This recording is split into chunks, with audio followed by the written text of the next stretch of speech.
Melanjutkan cerita dari episode sebelumnya ya. Semoga kalian suka. Di episode sebelumnya, San Lao memberitahu Xiaoyan bahwa dia sudah memenuhi syarat memasuki lantai 14 dari Pagoda Emas. Ruang di dalam Pagoda Emas adalah Taman Lingpu, yang mana dapat membudidayakan semua jenis tanaman obat. Setelah memahami semua instruksi dari San Lao, Xiaoyan bergegas keluar dari dimensi Pagoda Emas dan siap melanjutkan misinya di dunia luar. Namun selama waktu retreat Xiaoyan, hal-hal tak terduga telah terjadi di luar gua.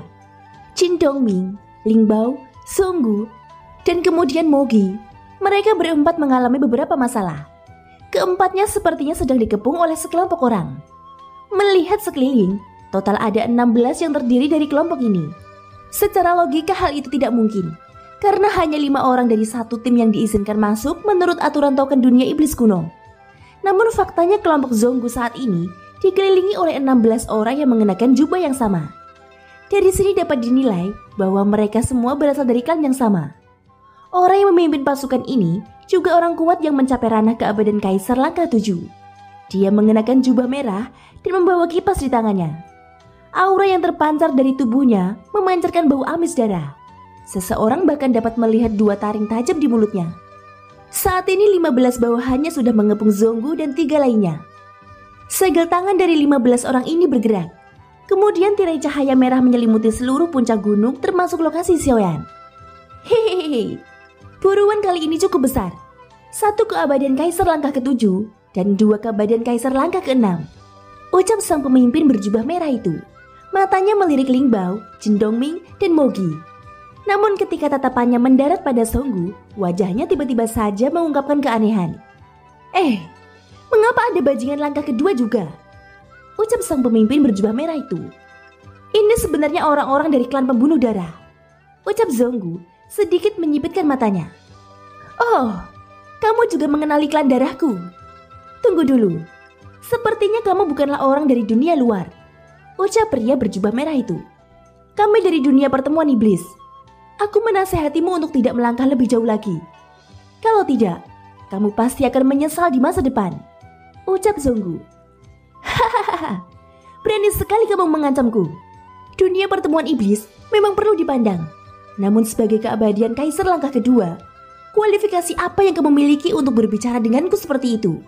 Bahkan jika kamu datang dari dunia pertemuan iblis, aku tidak bisa melepaskan kalian. Bagaimanapun 1 langkah ke-7 dan 2 langkah ke-6 adalah makanan besar. Jika bisa dimurnikan dengan sempurna, itu pasti darah yang enak.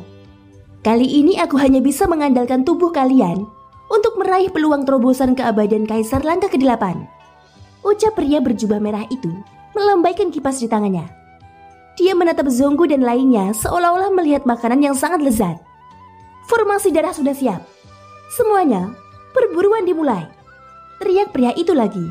Segera setelah dia selesai berbicara, formasi darah dan cahaya merah tiba-tiba mengalir turun. Itu membentuk lingkaran rune misterius yang langsung memenjarakan keempat orang Zonggu di dalamnya. Monster Dinton, muncul! Teriak pria berjubah merah itu lagi. Di saat yang sama dia membentuk segel tangan rumit. Saat berikutnya gumpalan asap hitam tiba-tiba membumbung dari tanah sekitarnya, mengungkapkan sebagian tubuh besar yang merangkak keluar dari tanah. Anggota badannya panjang dan berwarna abu-abu, memiliki cakar tajam, dan monster ini tidak memiliki mata. Hal yang mengejutkan adalah tidak hanya ada 1 monster Ginton, tetapi yang kedua dan ketiga terus bermunculan.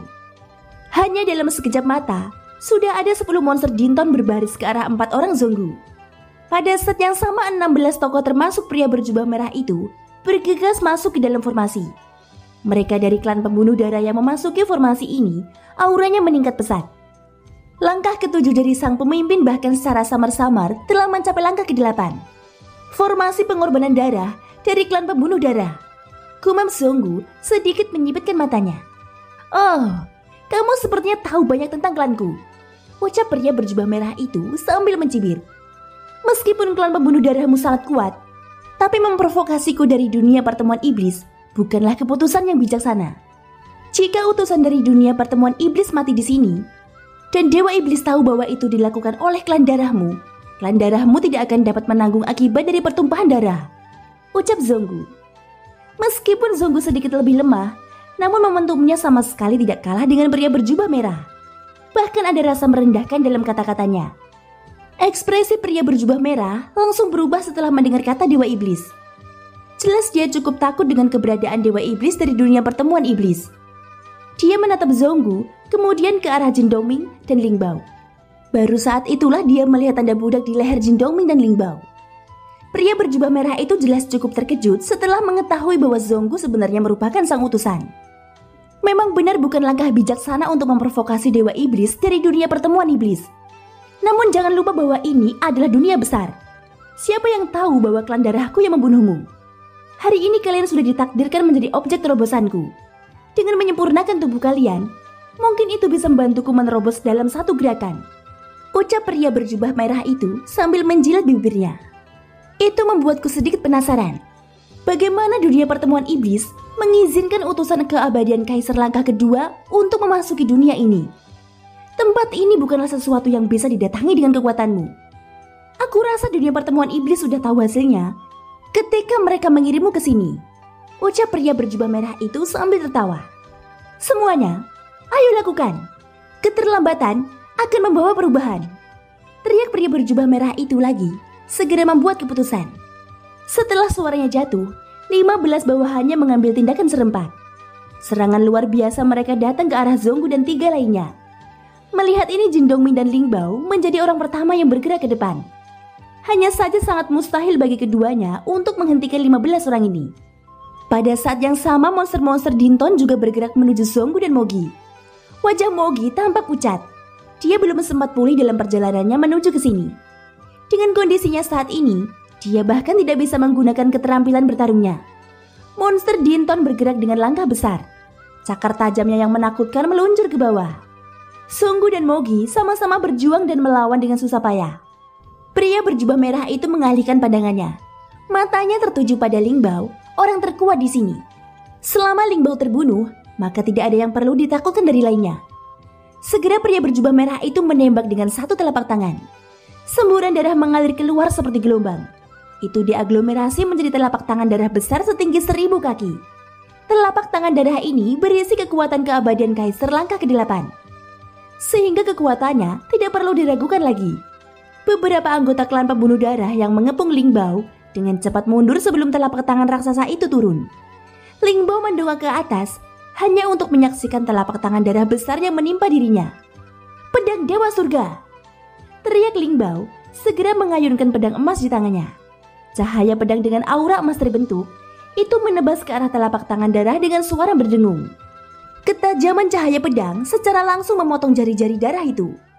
Dari kelihatannya gerakan ini juga merupakan salah satu skill bertarung terkuatnya. Namun pria berjubah merah itu mengungkapkan senyum dingin saat melihat ini. Tangan darah yang jari-jarinya terpotong itu tiba-tiba menegang. Hancurkan! Teriak pria itu. Saat berikutnya dengan ledakan keras, telapak darah 1000 kaki tiba-tiba saja meledak. Kekuatan dahsyat langsung menghantam Ling Bao. Memaksa sosoknya melesat ke belakang dengan seteguk darah menyembur keluar. Ledakan dari tangan darah juga membuat tubuh Ling Bao dilumuri darah. Darah ini terlihat sangat aneh. Itu terabsorpsi di tubuh Ling Bao seperti cacing. Pada saat ini tubuh Ling Bao terasa sangat berat. Sepertinya darah ini benar-benar menyerap kekuatannya. Di sisi lain pria berjubah merah sudah tertawa liar. Sosoknya bergerak datang tanpa menunggu Ling Bao bisa melakukan apapun. Setelah mendekat, pria itu melambaikan kipas di tangannya. Kemudian garis darah yang tak terhitung jumlahnya melesat ke arah Ling Bao. Melihat adegan ini, Ling Bao melambaikan tangannya mencoba memotong garis darah tersebut. Tetapi meskipun garis darah ini terputus, mereka akan segera tersambung kembali. Saat berikutnya garis darah tersebut sepenuhnya membungkus tubuh Ling Bao ke dalam kepompong darah. Tidak lebih dari satu batang dupa. Seperti biasanya, mengalahkan seseorang dengan level yang sama adalah hal yang paling mudah. Kumam pria berjubah merah itu menggelengkan kepalanya dengan menyesal. Hanya masalah waktu sebelum Ling Bao akan musnah disempurnakan oleh kepompong darah. Selanjutnya akan lebih baik untuk menyelesaikan utusan langkah kedua terlebih dahulu. Ucap pria berjubah darah itu menoleh ke arah Zonggu. Jelas dia juga tahu bahwa Zonggu adalah tuannya. Jika sang utusan mati, maka budak ilahinya pasti juga akan mati. Hehehe. Sangat lucu untuk dikatakan bahwa rajanya hanya keabadian Kaisar Langkah Kedua. Mengapa aku harus repot-repot membuang energiku untuk mengurus prajurit? Bunuh saja rajanya, dan perburuan akan selesai, ucap pria berjubah merah itu. Di sisi lain, Zonggu sudah dalam kondisi putus asa. Ada banyak luka menyedihkan di tubuhnya. Itu adalah goresan tajam yang berasal dari cakar monster Dinton. Bahkan jika Mogi ada di sekitarnya, namun cederanya belum sembuh. Dia tidak bisa membantu banyak. Paling-paling Mogi hanya bisa melindungi dirinya sendiri. Pria berjubah merah melihat Zonggu yang tampak menyedihkan. Sosoknya langsung bergerak mendekat.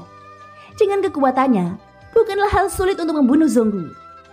Jangan khawatir, satu seranganku ini akan langsung membunuhmu, sehingga kamu tidak akan merasakan sakit yang lama, ucap pria berjubah merah itu sambil tertawa. Setelah itu tangannya menunjuk ke arah Zonggu. Garis darah yang muncul dari ujung jarinya diaglomerasi menjadi cakar darah. Itu langsung melesat ke arah jantung Zonggu. Tuan Yan Xiao, jika Anda masih belum muncul juga, aku khawatir Anda hanya akan melihat mayat-mayat kami di sini. Gumam Zonggu tampak sudah putus asa. Matanya mencerminkan cakar darah yang semakin dekat. Dengan kemampuannya, mustahil untuk memblokir serangan ini. Namun tepat ketika cakar darah akan menembus jantung Zonggu, tiba-tiba saja ledakan keras terjadi. Bang! Sinar cahaya keemasan muncul entah dari mana dan menghancurkan cakar darah menjadi ketiadaan. Berani mengatakan tidak ada orang yang mengalahkanmu dengan level yang sama. Kalau begitu, hari ini akan menjadi yang pertama dan terakhir dalam hidupmu. Zonggu, mundurlah. Sebuah suara familiar tiba-tiba terdengar. Mendengar suara ini, Zonggu akhirnya bisa menghela nafas lega. Orang yang dia nanti-nantikan akhirnya muncul keluar dari retreatnya. Zonggu segera mundur. Di sisi lain, senyum di wajah pria berjubah merah itu seketika langsung membeku. Thank you guys, sudah mendengarkan ceritaku sampai akhir. Ikutin terus kelanjutannya ya. Semoga hari kalian menyenangkan. Sampai jumpa dan bye-bye.